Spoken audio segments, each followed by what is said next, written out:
Muy, pero muy buenas noches. Qué bien, qué gusto poder acompañarlos hoy lunes, nuestra primera transmisión por esta vía de esta semana.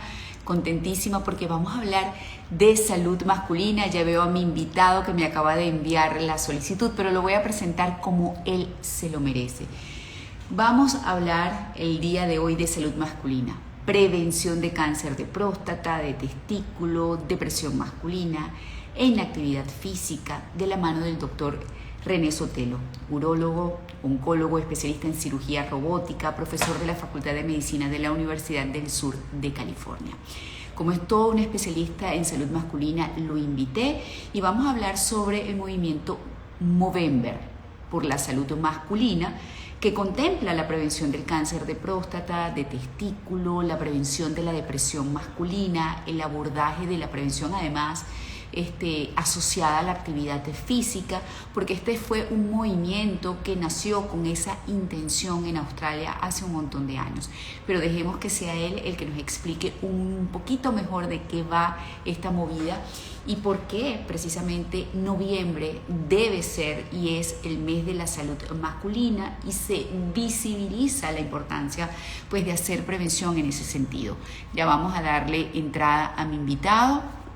Le agradecemos que haya sido un hombre ocupadísimo y es un privilegio entonces que nos esté cediendo este tiempo para poder aprender de su mano. ¿Cómo está mi doctor?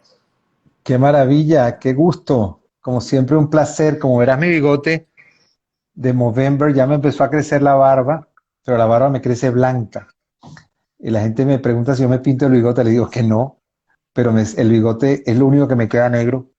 Entonces me dejé el bigote, pero ya está creciendo la barba. Empecé el 1 de noviembre.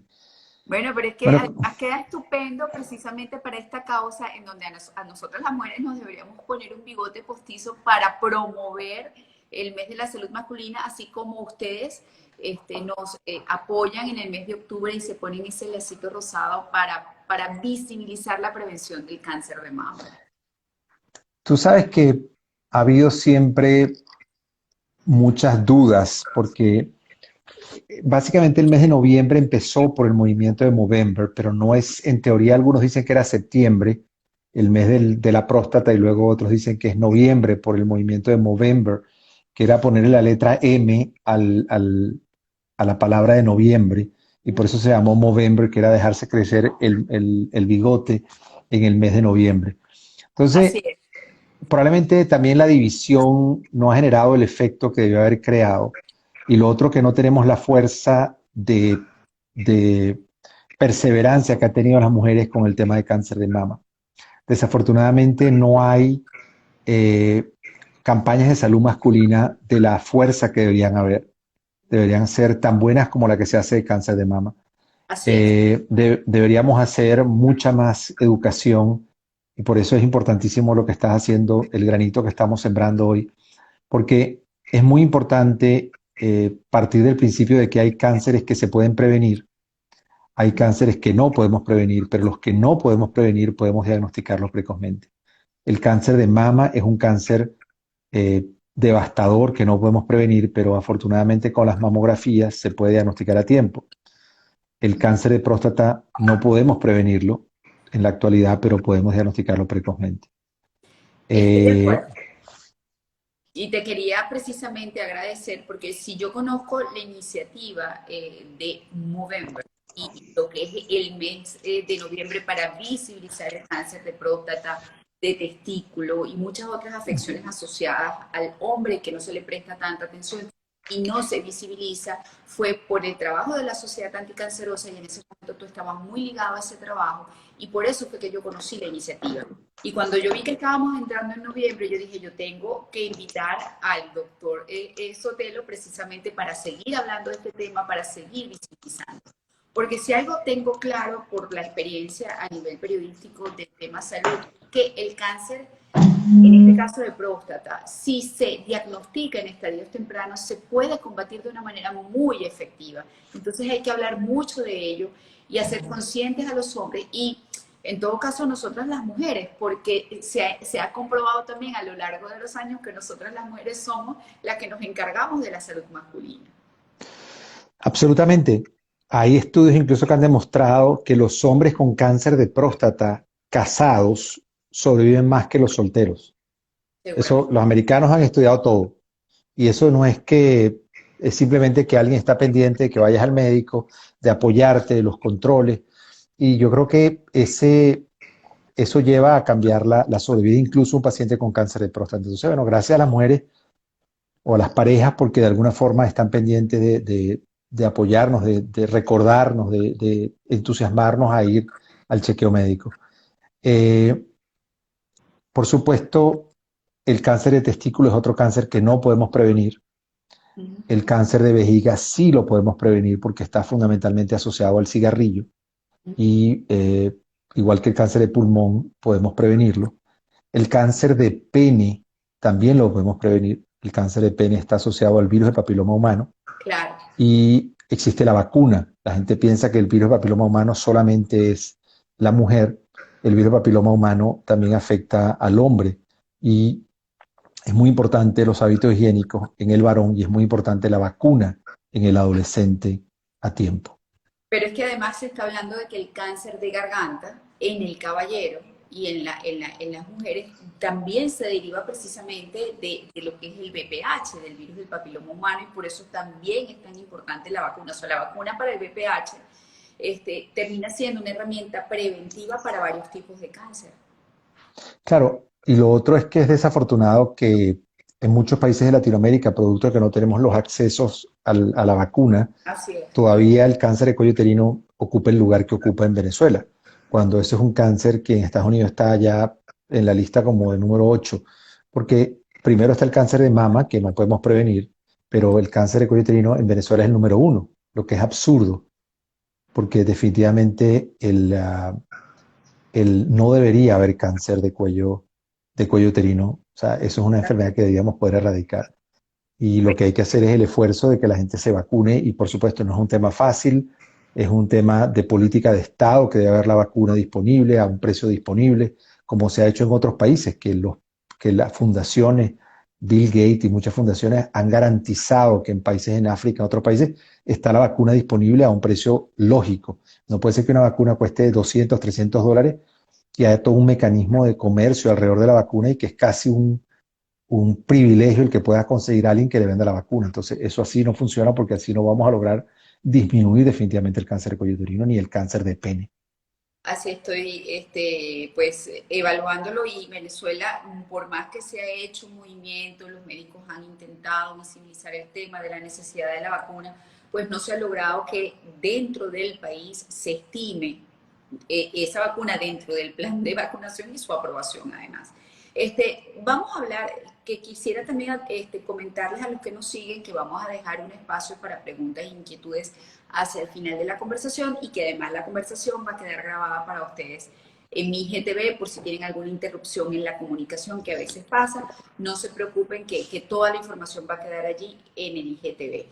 Vamos a hablar también de algo importante, doctor, que es la depresión masculina, que es otra de las patologías, en este caso una patología mental, que el movimiento Movember quiso visibilizar, entendiéndose que la depresión como tal en hombres y mujeres ha tomado una importancia lastimosa a nivel mundial por el número de suicidios que se derivan de la depresión, ¿no? Y pareciera que el hombre, en este caso, por su misma características, no tiene como que muy permitido mostrar señales de debilidad, de tristeza, de depresión, de apatía. ¿Qué me puede decir? Bueno, definitivamente la depresión es un problema en el hombre y en la mujer y ha habido aumentos durante toda esta etapa de aislamiento. Y hay otro tema que tiene que ver importante en el hombre que se mezcla con la depresión, que es la andropausia, Mm. porque la disminución de la hormona masculina lleva al hombre a declinar su fuerza muscular, su energía, lleva a declinar su deseo sexual y evidentemente todo eso eh, lleva a deprimirlo y a veces entonces le falla la memoria, todo producto de la andropausia. Entonces al final él no sabe si esta disminución en sus capacidades cognitivas, disminución en su fuerza muscular, donde no se siente el mismo, si todo eso es parte de depresión, es parte de un fenómeno hormonal que está declinando y que tiene tratamiento. La andropausia se diagnostica y se trata y evidentemente mejora la actividad física del paciente. Entonces, definitivamente, es algo que que hay que abordar. diagnosticar y hay que abordar. De hecho, también, así como se habla de cáncer de mama en la mujer y se visibiliza y se toma en cuenta una y otra vez, se le da cobertura a nivel informativo, al tema de la andropausia masculina no, a la menopausia sí. Y de hecho yo hice el viernes un programa de menopausia y se habla de toda esa batería de herramientas farmacológicas y no farmacológicas, alopáticas y no alopáticas, que pueden ponerse en práctica y pueden prescribirse para que una mujer tenga una vejez o una tercera edad maravillosa, feliz, ¿no? Por muchas razones, pero en los caballeros no se habla de andropausia y ese descenso en las hormonas generan una cantidad de cambios importantísimos sumados también a la inactividad física, porque no se toma el ejercicio y la actividad física como una herramienta preventiva. Claro, y de hecho también se ha hablado de que, por ejemplo, la actividad física puede ayudar a elevar un poquito los niveles de testosterona. Uh -huh. Y puede ser una forma natural de ayudar a mantener los niveles. Entonces, evidentemente, es otra la evidencia que el ejercicio ayuda. Pero definitivamente hay que hacer la determinación de los niveles de testosterona y hay que hacer el reemplazo, por supuesto, con mucho cuidado. Si se hace y se mantiene la testosterona en los niveles adecuados, no hay riesgo de cáncer de próstata o el riesgo es muy bajo. Ese ha sido uno de los grandes temores del reemplazo hormonal, igual que el cáncer de mama del reemplazo hormonal de estrógenos. Pero si los reemplazos se hacen dentro de rangos normales y es en pacientes que están por debajo y se llevan a unos niveles normales, este, básicamente no hay riesgo. Por supuesto, hay que hacer una serie de pruebas para ver que las pruebas hepáticas estén normales, que las pruebas hematológicas, porque el reemplazo hormonal inadecuado pone al paciente en riesgo, riesgos cardiovasculares, porque aumenta la hemoglobina, se afecta las funciones hepáticas y tiene ciertas alteraciones que hay que hacerlo con cuidado. Bueno, entonces vamos a comenzar, esto fue como una especie de recorrido y de introducción sobre lo que es la salud masculina y todos esos temas que dejan de abordarse y que deberían abordarse con la misma insistencia que se hacen con los temas femeninos. Pero vamos a empezar con la próstata. A ver, ¿cuándo el hombre debe comenzar, doctor René, a estar muy atento de su próstata, a examinarse? ¿Y cuáles son esas pruebas que debería realizarse? Porque Mm, antes a lo que era este dedito, se le tenía pues mucho temor y los hombres le decían examen de próstata y pues los tabúes y los miedos son muchos. Bueno, lo primero es que la edad para, para la búsqueda o la detección de un cáncer de próstata es a partir de los 50 años. Si hay algún antecedente familiar de cáncer de próstata o de cáncer de mama, debe empezar a los 40 años.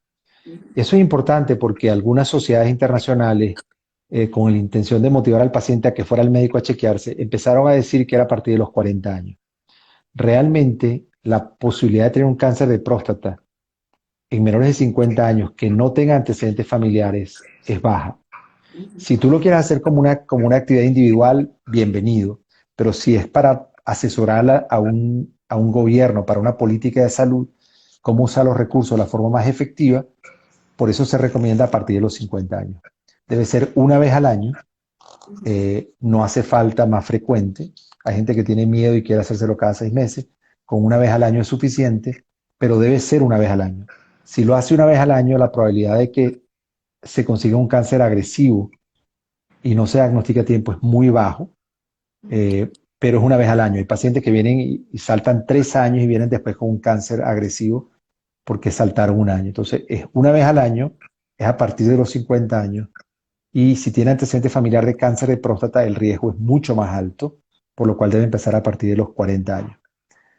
Ha habido un tema muy controversial que en Estados Unidos tuvo una época de mucha controversia, si debía o no debía hacerse pesquisa de cáncer de próstata. Y la razón fue la siguiente. Se empezó a encontrar cáncer que no era agresivo, cáncer que no iba a matar al paciente. Y por lo tanto, empezó los entes reguladores que revisan cuánto dinero se está gastando en hacer pesquisa de cáncer de próstata y cuántas pacientes se están salvando. Empezaron a decir, bueno, mire, aquí están operando muchos pacientes que no se van a morir de cáncer de próstata. Y eso venía con la idea de que cuando a pacientes de 70 años se les hacía autopsias, se les encontraba que tenían cáncer de próstata al 60% de ellos. Y ellos nunca dieron manifestaciones de eso y nunca se mueren por ese cáncer de próstata.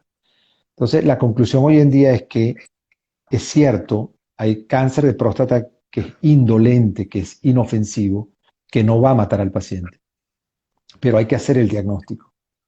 Si el antígeno está elevándose, esos cánceres inofensivos no elevan el antígeno prostático y no producen síntomas. Si el antígeno prostático se empieza a elevar en una forma importante, hay que hacer el diagnóstico y hay que hacer la biopsia para estar seguros si es un cáncer inofensivo. Si se hace el diagnóstico de un cáncer de próstata, uno dependiendo de la cantidad de muestras positivas en la próstata y dependiendo de la agresividad de la célula, uno toma la decisión con el paciente, porque una de las alternativas terapéuticas es lo que se llama vigilancia activa. Es decir, que uno empieza a seguir al paciente muy de cerca, no es que lo abandona, y uno cada año vuelve a hacer antígenos, vuelve a hacer resonancia magnética y vuelve a veces a hacer biopsias para ver si el cáncer ha cambiado de agresividad. 50% de los pacientes en 5 años no requieren tratarse. Es decir, que claramente rueda la arruga, pero a veces hay pacientes que tienen 70 años y si yo le ruedo la arruga 10 años, puede ser que nunca vayan a requerir ser tratados. Entonces, hoy en día al cáncer no agresivo, en forma inicial, no lo tratamos, sino hacemos un seguimiento muy de cerca, porque un porcentaje importante de los pacientes pueden no requerir tratarse, pero se diagnostica, se lleva muy de cerca, muy de la mano, porque apenas el cáncer de signos de que se está saliendo o de que se quiere salir, en ese momento se le recomienda, mire, ya hicimos lo necesario, ya su cáncer requiere ser tratado. Bueno, pero para eso también se requiere de una disciplina y de un autocuidado de ese paciente y de la esposa de ese paciente para que haya una vigilancia real, oportuna y efectiva de ese tipo de cáncer, ¿no? Ese es un tema muy importante. Ese es un tema muy importante porque ahí hay un aspecto más cultural.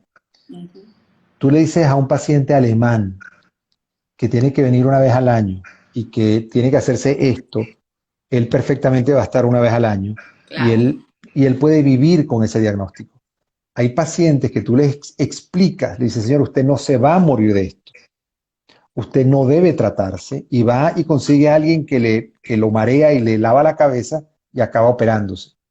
Y tú le dices, señor, yo le expliqué que por favor no requiere ser tratado.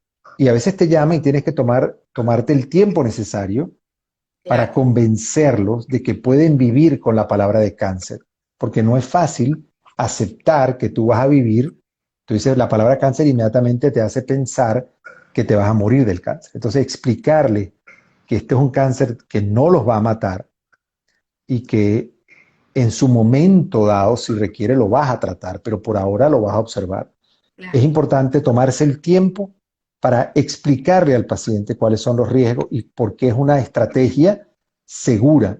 No es que lo estás tirando al abandono, sino que si ellos se comprometen, como tú dices, a venir a su control periódicamente, es un plan que podemos asumir en forma segura. Hoy en día podemos Básicamente lo incluso... hacen también para evitar que los efectos secundarios de una operación de próstata, René, o para ahorrar costos del sistema de salud. O sea, ¿cuáles son las razones que los han llevado a ustedes como especialistas a definir distintos protocolos de tratamiento en función del tipo de cáncer que tiene ese paciente? Bueno, esa es la palabra, esa es la pregunta clave. Si esto realmente uno lo quiere ver como que efectivamente uno quiere evitar someter al paciente a tratamientos que aunque sean las manos más expertas del mundo, aunque sean las radiaciones más precisas del mundo, evidentemente va a afectar la calidad de vida del paciente. Aunque el riesgo de incontinencia urinaria sea mínimo, él puede tener una incontinencia urinaria temporal, sus erecciones pueden disminuir, aunque sea en forma temporal o definitiva, pero evidentemente uno trata de evitar tomar la decisión hasta cuando sea estrictamente necesario. Hoy en día podemos incluso hacer estudios genéticos de la biopsia. ¿Qué te quiero decir con eso? Hay miles de pacientes donde hay bancos de lo que se llaman, ya se ha secuenciado el ADN de las células de cáncer de próstata. Y ya se sabe cómo se comportan esos cánceres. Es decir, que cuando el paciente viene, se busca un pedacito del cáncer y se manda un estudio genético, ellos te pueden decir, esta célula en el ADN tiene todos estos genes, tiene toda esta secuencia de bases nitrogenadas que están alteradas. Y nosotros sabemos que cuando el paciente tiene esta alteración de esta secuencia de bases nitrogenadas, esta secuencia se va a expresar, se va a convertir en una proteína y va a alterar el sistema de control de las células y por lo tanto van a transformarse en cáncer.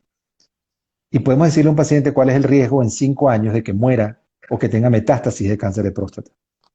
Entonces, hoy en día tenemos formas mucho más precisas, no solamente con una biopsia, con una revisión en el microscopio del patólogo, sino hacemos una biopsia genética, donde podemos revisar la secuencia del DNA de esa célula cancerígena y podemos decirle al paciente si usted debería tratarse o no. ¿Cuál es el riesgo de que esta enfermedad realmente lo pueda matar? Y en ese momento tomar decisiones. Entonces, lo que quiero decir, el paciente tiene que chequearse y hoy tenemos forma de decirle si ese cáncer es inofensivo o no, si ese cáncer va a afectar su vida y si debe tratarse. Claro, pero son avances que también los encontramos en ciertos lugares del mundo y no en todo el mundo. Pero lo bueno es saber que existen y que uno tiene la posibilidad de gozar de ese nivel de medicina y de ese nivel de predicción con respecto a la evolución de un cáncer que podamos tener. Ahora, una cosa importante, un segundito. Estos estudios genéticos se hacen en las láminas de las biopsias. No es que se hace una nueva biopsia. En la lámina del microscopio, donde ya está el tejido fijado, el patólogo la revisa y verifica que está enviando una lámina donde está el tumor. Y esa lámina de vidrio es la que se manda a Estados Unidos o al país donde la haga y le mandan enseguida el reporte. O sea, porque la gente se imagina como cómo van a hacer el estudio. O sea, es una cosa muy sencilla. Ellos vuelven a desarmar la lámina y sacan el tejido y sacan unas células y le hacen el análisis. Entonces, es algo que parecía un viaje a la luna hace años. Hoy en día esto es un estudio normal y corriente. Cada día, aquí en los mercados tú consigues las muestras donde pones la saliva o pones una muestra de tejido y te hacen tu secuenciación genética y te dicen de cuáles son los genes que tienes alterados y si esos genes se expresan, porque no es solo que tú tengas la secuencia de tus bases nitrogenadas alteradas, sino que si esa secuencia se va a expresar, cuál es el riesgo de que te puedan dar ciertas enfermedades. Que fue el caso de Angelina Jolie, cuando le vieron que tenía un oncogen, una secuencia de sus bases nitrogenadas alteradas, y vieron lo que se llaman unas proteínas, y vieron que esos genes se iban a expresar, y por lo tanto le iba a dar el cáncer de mama en algún momento, y por lo tanto ella decidió hacerse la cirugía con la mastectomía bilateral. Ok, algo que quería también preguntarle era con respecto al antígeno prostático. ¿Sería bueno después de cierta edad hacérselo, por ejemplo, a los 40 años? Si no tengo familiares con cáncer de próstata y soy un caballero, obviamente usted recomienda a partir de los 50 empezar a hacer un examen más profundo, pero el antígeno prostático, ¿desde qué edad? A partir de los 50 años, si no hay antecedentes. El antígeno prostático es una proteína que es producida por la próstata y esa proteína, una vez que se produce por la próstata, cae al semen o cae a la sangre. Pero esta proteína no solo es producida por la próstata, esta proteína es producida por el páncreas, esta proteína es producida por la glándula mamaria, esta proteína se produce en las glándulas adrenales en pequeñas cantidades. ¿Qué significa eso? Que la elevación del antígeno prostático no solamente es específico de la próstata y no solamente es específico de cáncer de próstata. Las elevaciones muy altas y muy anormales generalmente es cáncer de próstata, pero las inflamaciones de la próstata, las prostatitis, elevan el antígeno prostático. El crecimiento de la próstata benigno eleva el antígeno prostático. Eso quiere decir que un paciente que tiene una prostatitis, uno no le pide el antígeno prostático, porque el antígeno va a venir elevado. Uno espera 6 semanas después de haber pasado la prostatitis para pedir el antígeno prostático. Cuando un paciente viene con un antígeno elevado que se lo hicieron a las 2 semanas de haber salido una prostatitis, le dice, señor, ese antígeno no es verdad. ¿Y cómo lo sabe? Porque en la sangre el antígeno existe y la vida media de esta proteína hasta que se elimina tarda 6 semanas. Entonces, un antígeno se hace hasta después de 6 semanas de una prostatitis, pero el antígeno se puede elevar por otras circunstancias.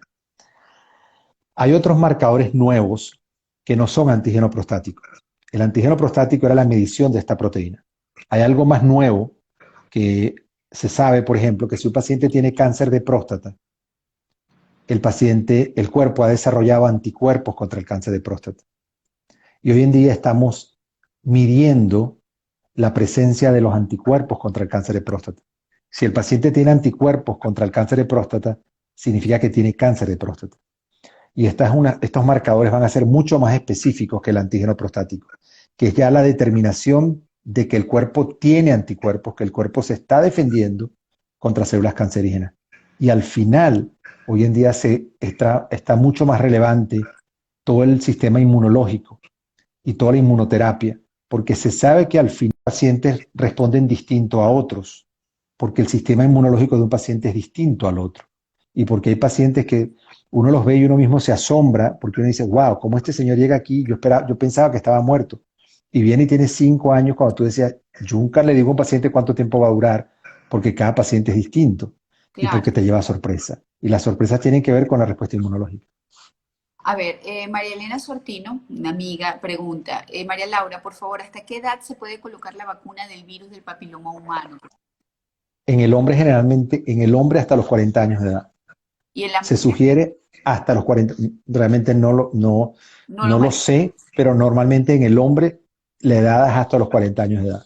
Ok, La, la, la, la, la, la, la recomendación no significa que tengas 42, 41 y te la quieres colocar.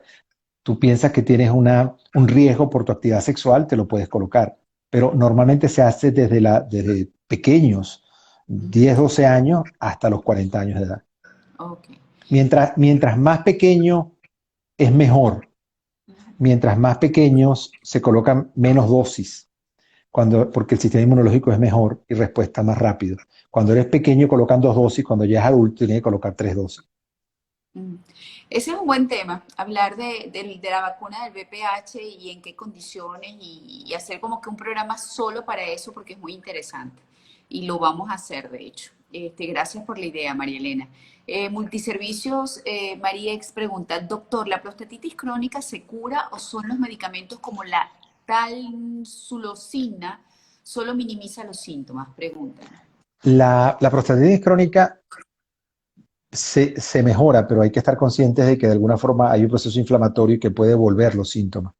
La tamsulosina no es un tratamiento como tal para la prostatitis.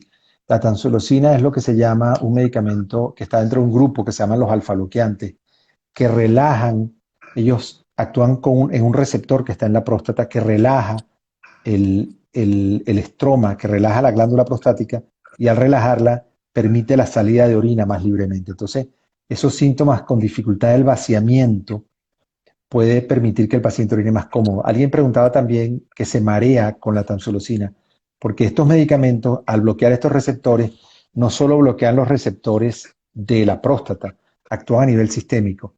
Y uno de los efectos adversos de estos medicamentos, de estos bloqueantes alfa, es que pueden producir hipotensión ortostática. Cuando el paciente se para bruscamente, puede sentir que se marea. Entonces, es uno de los cuidados que tenemos cuando el paciente está tomando estos medicamentos. Tenemos que tener cuidado que se lo tome de noche. Si se está mareando, tenemos que bajar la dosis. Y el otro efecto adverso de estos medicamentos es la eyaculación retrógrada. Hay que explicarle al paciente, cuando la próstata se relaja tanto que cuando eyacula, el semen se va a la vejiga. Y cuando él orina después de haber eyaculado, el semen sale mezclado con la orina. Entonces el paciente no se lo dicen, el paciente empieza a tomarse estos alfa bloqueantes y llega desesperado que qué pasó, que ahora no tiene semen al eyaculado. Y hay que explicarle, no se preocupe, yo soy mago, pare la medicina y el semen va a volver. Y es porque no le explicaron que un efecto adverso del medicamento Claro. es que al relajar la próstata va a producir eyaculación retrógrada. Entendido. De hecho, esa persona que preguntó sobre los mareos dice lo siguiente, tengo 51 años y estoy activo en el deporte, mi urólogo me recomendó tamsulosina, pero los efectos secundarios me tumban. Y bueno, preguntó después de los. Otra de los medicamentos que se usan que está aprobado formalmente para eso, es el Cialis, que es el famoso de todas las medicinas que hay para la disfunción eréctil. El Cialis, específicamente el Tadalafil, se aprobó también para uso para hiperplasia prostática. Entonces, si él tiene problemas con los alfa bloqueantes, podría probar con el Cialis de 5 miligramos diario, que podría ayudarlo a orinar un poco mejor, pero definitivamente puede además ayudar a la erección. Probablemente a los 50 años sus erecciones son perfectas, pero nunca está de más un poquito de más. De apoyo, ok. La doctora Banda López dice, muy bueno hablar de andropausia y depresión. Excelente tema, vamos a ver si hay más preguntas, excelente información, gracias, doctor Sotelo. Bueno, hablan del IGTV, muy importante el tema del seguimiento estricto de los casos de cáncer indolente, también dice la doctora, ya lo hablamos. ¿La vasectomía incide para el cáncer de próstata? Pregunta Alejandro López 24. Eso fue un tema que en una oportunidad se pensó, y cuando empezaron a estar muchos pacientes en Estados Unidos se hace mucha vasectomía. Y cuando se empezó, había alguna primera evidencia que sugería que los pacientes que se habían hecho vasectomía por alguna razón empezaron a buscar explicaciones, pero después se demostró que no. El único riesgo de la vasectomía es 1% de dolor crónico testicular. Es básicamente el único efecto adverso y uno se los explica y toma mucho cuidado cuando la hace. En Venezuela, desafortunadamente, no es una política de salud. En Venezuela la mujer es la que tiene que someterse a la esterilización Claro. quirúrgica o a las hormonas o a los dispositivos intrauterinos, cuando realmente es mucho más fácil que el hombre se haga una vasectomía y tiene muchísimo menos efectos adversos y es una cirugía mucho más sencilla que someter a una mujer a una esterilización quirúrgica. De acuerdo, de acuerdo. Preguntan, la prostatitis crónica, aunque con ese nombre de crónica dudo que se cure, dice, ¿se cura o se controla? Yo realmente soy de la idea de que se cura. Yo creo que las personas pueden volver a tener episodios de prostatitis, pero si uno trata el primer episodio infeccioso en una forma adecuada y por el tiempo y por la cantidad de antibióticos adecuados, lo que pasa es que en la biopsia de próstata puede aparecer el diagnóstico de prostatitis crónica porque hay inflamación en el tejido que se extrae, pero muchas veces estos pacientes no tienen síntomas. Hay que verificar si los síntomas que él llama de prostatitis son realmente prostatitis. Hay muchas veces dolores musculares en el periné y son súper complejos de manejar, es lo que se llaman prostatodinia o dolor pélvico crónico. Y hoy en día hay prácticamente toda una especialidad que se dedica a estudiar estos dolores pélvicos por alteraciones de los nervios pudendos, por alteraciones, contracturas musculares. Y muchas veces tú tratas esto, es con relajantes musculares. A veces recuerdo que los usábamos le mandábamos Valium de Azepam, pero no por el tema de ansiedad, sino porque además es un relajante muscular. Pero muchas veces simplemente requiere un examen físico profundo para ver en el tacto rectal si hay alguna contractura muscular. A veces requiere un examen neurológico para ver si hay algún déficit neurológico adicional.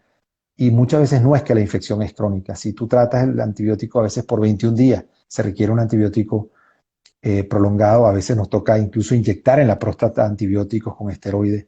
Pero es algo que generalmente se puede tratar. Eh, pero evidentemente puede volver a suceder. Sí.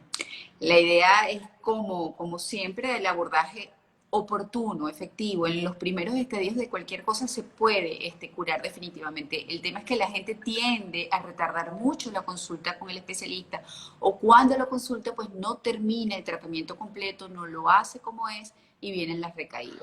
Claro, Eh, porque la gente se siente bien a los 7 días, no se quiere tomar el antibiótico por 21 días, a veces no se hace el diagnóstico, se piensa que fue una infección urinaria, le dio fiebre y mínimos síntomas urinarios y la fiebre es por la prostatitis.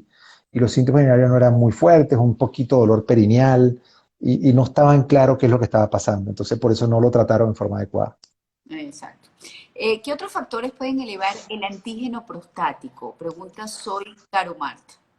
Básicamente es el crecimiento de la próstata. Se sabe que cada gramo de tejido prostático produce antígeno prostático, por eso de alguna forma se ha dicho que si la próstata es muy, muy grande, de alguna forma es normal, un poquito más alto el antígeno, porque mientras más grande, más produces antígeno. La inflamación de la próstata, por supuesto, produce la elevación del antígeno y el cáncer de próstata. Son las tres cosas más importantes. La número 4 es si le hicieron algún procedimiento en la uretra, si le pusieron una sonda, si le hicieron una citoscopia, cualquier instrumentación que le hayan realizado puede elevar el antígeno. Algo que se pensaba que no es cierto era los tactos rectales. Y algo, si es un tacto rectal normal, no es un masaje prostático, no debería elevar el antígeno. Y algo que se pensaba también, que hoy en día se sabe que no es cierto, o que la elevación no es estadísticamente significativa, es tener relaciones sexuales el día antes de la toma del antígeno. Antes se decía que el paciente debía abstenerse de tener relaciones sexuales o de eyacular la noche antes del examen de sangre. Hoy en día se sabe que lo que se eleva es insignificante y es solamente en hombres mayores de 50 años, donde se vio esa ligera elevación, pero que no es significante, no es significativa. ¿El virus del condiloma es igual que el virus del papiloma? Preguntan. El condiloma es una expresión clínica de una lesión, como se ve, que es una lesión papilar condilomatosa y es reflejo de una infección por virus de papiloma humano. Ok, preguntan, ¿cuáles son los primeros síntomas del cáncer de próstata? No tiene síntomas. El problema del cáncer de próstata es que a veces los confunden con los síntomas de hiperplasia prostática benigna, se confunden con los síntomas de crecimiento benigno. Hoy en día han tratado de conseguir alguna relación entre crecimiento benigno y cáncer de próstata que no está totalmente demostrada, igual que entre cigarrillo y cáncer de próstata, que tampoco está totalmente demostrada, pero lo que sí está claro es que cuando el cáncer está localizado a la próstata y es muy pequeño, no produce obstrucciones, no produce síntomas. Cuando el cáncer es agresivo y obstruye la luz, recuerden que la uretra pasa por dentro de la próstata. En ese momento obstruye la salida y el paciente siente síntomas como si tuviese un crecimiento prostático porque está obstruido. Pero también puede venir con síntomas de enfermedad metastásica. Puede venir que quedó parapléjico porque se fracturó la columna. Puede tener una fractura normal de un hueso porque el cáncer de próstata, después de los ganglios linfáticos, la diseminación hematógena por la vía sanguínea, no por la vía linfática, se va a los huesos. Y los pacientes vienen con fracturas óseas, fracturas de los cuerpos vertebrales, y vienen parapléjicos, vienen con problemas neurológicos, y es cuando se diagnostica que tiene un cáncer metastásico. Sí, pero ya estamos hablando de estadios muy, muy avanzados en todo caso. Claro, lo que pasa es que afortunadamente en Venezuela hace muchos años hubo muchas campañas de insistir y todo este tema de educación de que el hombre tiene que chequearse, pero hay países donde todavía la mayoría del cáncer que se diagnostica es cáncer avanzado. Te puede sorprender en México, por ejemplo, la cantidad de cáncer que se diagnostica avanzado es altísimo en proporción a la cantidad de cáncer precoz. En Venezuela ha habido mucho más conciencia de crear conciencia de la necesidad de chequearse la próstata. Claro. ¿A qué edad comienza la andropausia? Comentan. Eh, es relativo, normalmente empieza una declinación progresiva de la producción de testosterona. Hay pacientes que primero se ha fijado un valor, un acuerdo en la Asociación Americana de Urología que la definición de andropausia es cuando el nivel de testosterona total está por debajo de 300 unidades.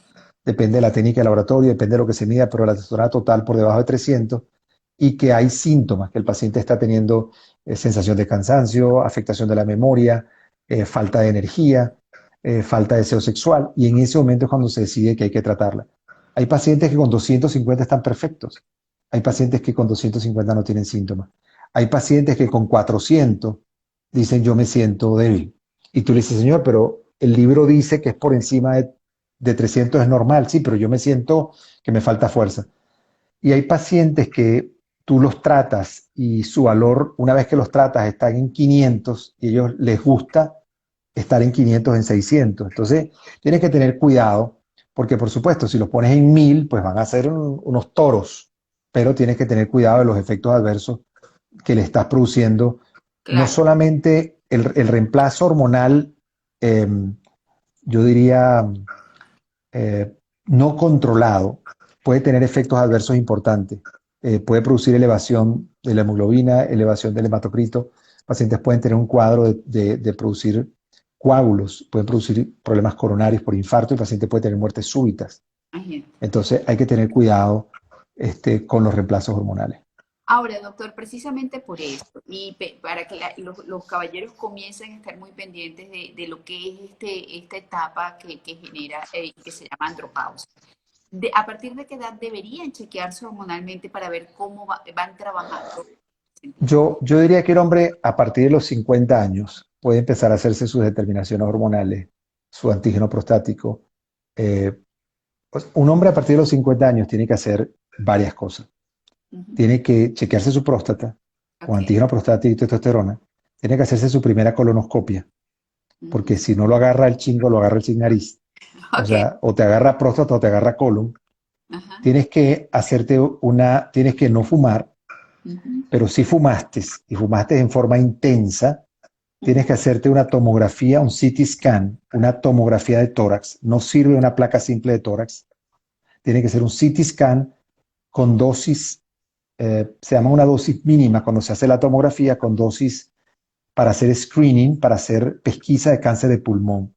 Tienes que hacerte un CT scan, una tomografía de tórax una vez al año con dosis mínimas de irradiación. Es para descartar cáncer de pulmón, porque el cáncer de pulmón crece muy rápido y ujú. si lo quieren encontrar, no puedes hacer la tomografía más allá de un año. Entonces, colonoscopia a partir de los 50 años, chequeo de próstata, tomografía de tórax una vez al año si eres un fumador importante o si fumaste en forma importante en los 15 años previos.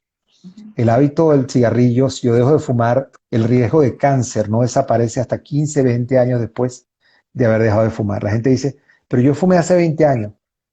El riesgo va disminuyendo, pero hasta 20 años usted no vuelve a tener el riesgo que tenía en comparación a un no fumador. La Claro, gente dice, entonces, ¿para qué voy a dejar de fumar? Bueno, para que empiece la cuenta regresiva. claro. Mientras más rápido pare de fumar, más rápido para la cuenta regresiva. La gente no se imagina el daño que hace el cigarrillo. Cáncer de pulmón, cáncer de boca, cáncer de laringe, cáncer de vejiga. La gente no asocia la vejiga con cáncer. Los productos del cigarrillo, igual que van a la sangre y se absorben, son Ujú. eliminados por el sistema urinario y caen a la orina. Y esas toxinas en la vejiga producen cáncer de vejiga. Así es. Mañana es el Día Internacional del Cáncer de Pulmón, precisamente para visibilizar la enfermedad.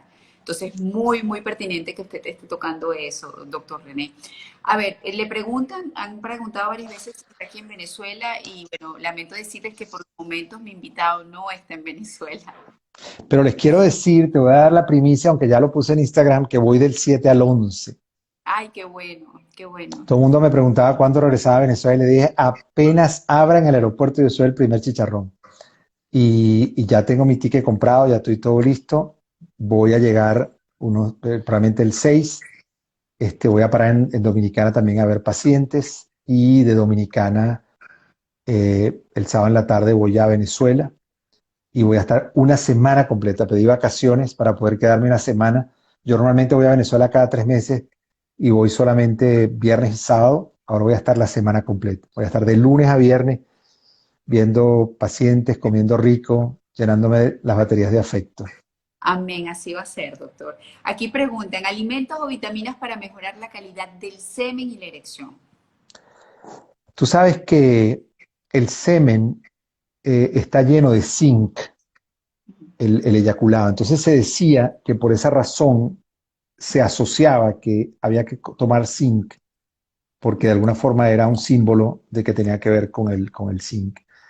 Hoy en día hay que tener mucho cuidado porque algunos estudios demostraron incluso que el exceso de vitamina D puede producir cáncer de próstata. Entonces, mi sugerencia en general, yo nunca mando suplementos nutricionales. Yo siempre le digo, coma sano, haga ejercicio, lo que pueda hacer. No estoy diciendo que sea un maratonista, pero salga a caminar media hora, 40 minutos al día y evite suplementos nutricionales. Los suplementos nutricionales, eh, cuando el cuerpo no los necesita, los va a eliminar y va a producir cálculos y va a producir, y hay que tener cuidado, estos suplementos nutricionales tienen a veces sustancias que se usan para hacerlo, que pueden ser tóxicas para el hígado. Entonces, de forma general, no recomiendo ningún suplemento nutricional, simplemente coma sano, trate de comer Variado, vegetales, variado. coma variado, disminuya la cantidad de proteínas, porque eso es una cosa que se sabe, que la cantidad de proteínas animales no es sana. Y trate de hacer ejercicio y trate de ser feliz. Que es muy Trate de importante. ser feliz. Trate de ser feliz. Esa es la mejor salud. Trate de ser agradecido con la vida. Trate de dar las gracias por lo que está disfrutando. Trate de ver el vaso la mitad lleno, no la mitad vacío. Que en la medida que sea agradecido, en la medida que va a ver la vida con otro color. Y eso es la mejor medicina. Bueno, aquí te ha mandado muchos mensajes bonitos de distintas partes, inclusive una admiradora de Barcelona. Y por aquí Galvis Wolf dice, doctor Sotelo, gracias a usted mi papá se operó como el doctor Clavijo y Gelman con, me imagino, tecnología Da Vinci, un buen diagnóstico a tiempo, sin necesidad de radio posterior y controles de antígeno en 0.01. Sí, el doctor Clavijo y Camilo son felos míos colombianos. Se formaron conmigo en Venezuela.